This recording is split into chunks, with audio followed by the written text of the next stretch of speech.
Good morning, YouTube viewers and subscribers. What I've got in front of me here is my partially disassembled Saito 100 engine, and I've got very good news. The good news is, look what arrived yesterday as I was out in the hot sun ripping that prop over on that Super Tiger diesel. So anyway, my cylinder has arrived, and that's a cool thing. So let's open this thing up first, and let's take a look at this guy.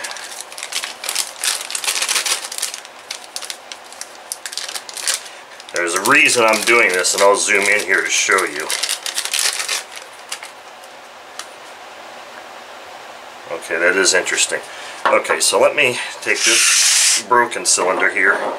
I want to show you something. Let me zoom in here quite a bit.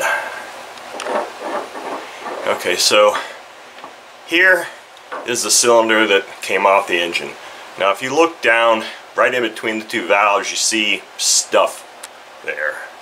I'm not sure how much closer my camera's going to zoom and still focus. So I looked at that when I took this off, and I'm like, what the hell is that? And to me it looks like black paint. And sure enough, here's the brand new head. The inside of the combustion chamber, for whatever reason, is painted black. It looks like the same black as the outside. Now I'm trying to fathom why Saito would do that, because all you're doing is allowing that once the heat builds up enough and enough combustion takes place, there's all that paint flaking off and being blown out the exhaust valve, at least you hope. So I'm not quite sure, really understand that. Here's the left head. I did take both heads off just so I could check some things out. Now I didn't take the valves out of this one, but you can see this one has the same thing, where it's got a lot of that black paint still in there but coming off. So I just think that's odd, and I don't really quite understand it, and I really wanted to take a look at the new head to see if that was what I was suspecting it was, and thankfully it is. At first I didn't know if something was let loose in there, but the piston isn't damaged at all. So here's my main assembly of the engine. This is the top, because this is where the carbs mount. So this is the right cylinder. This is the cylinder that needs to be replaced. I'm going to go ahead.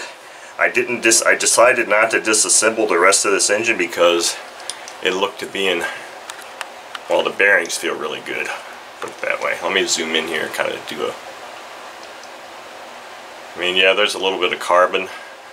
I've actually already kind of wiped up a lot of what was there.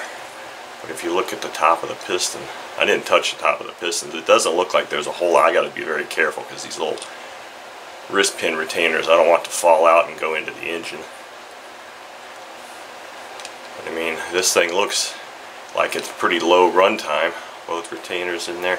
So anyway, let me get to putting this engine back together. Now I just took this engine apart. I really didn't do any cleaning. I didn't soak anything, because this engine is in good enough shape that I really didn't want to do a full tear down. But it does look like I should have at least maybe scrape the carbon off this exhaust valve stem a little bit, but the face is fine. Everything looks good on it. So let me go ahead and just install these in the new head, or the replacement head. It's a new head. Let's see. This is the right side, so this is intake, and this is exhaust, just like on a normal.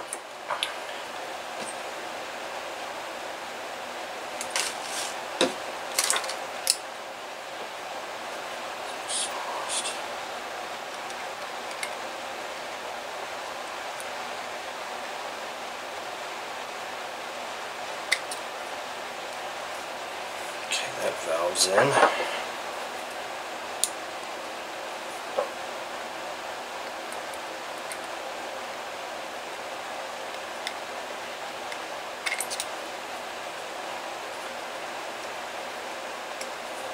That valve's in.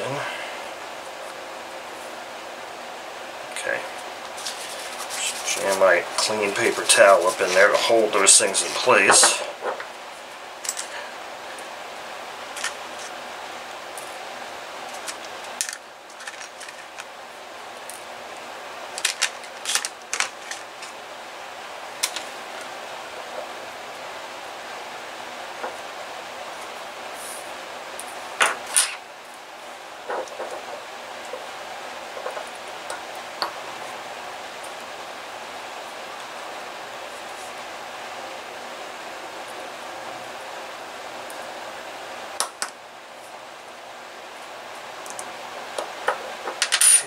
things installed.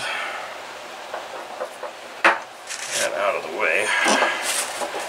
So now it's going to go together like this. Let's get our head screws out here. Now since I haven't removed the timing covers, I don't need to worry about the engine not being timed properly. So it's one less thing to worry about.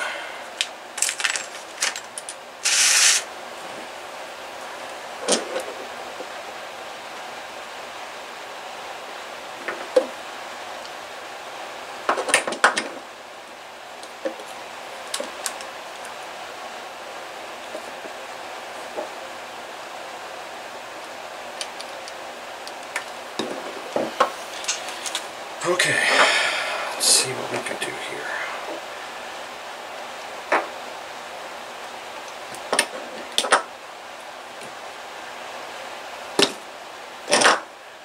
Move the inside of that a little bit.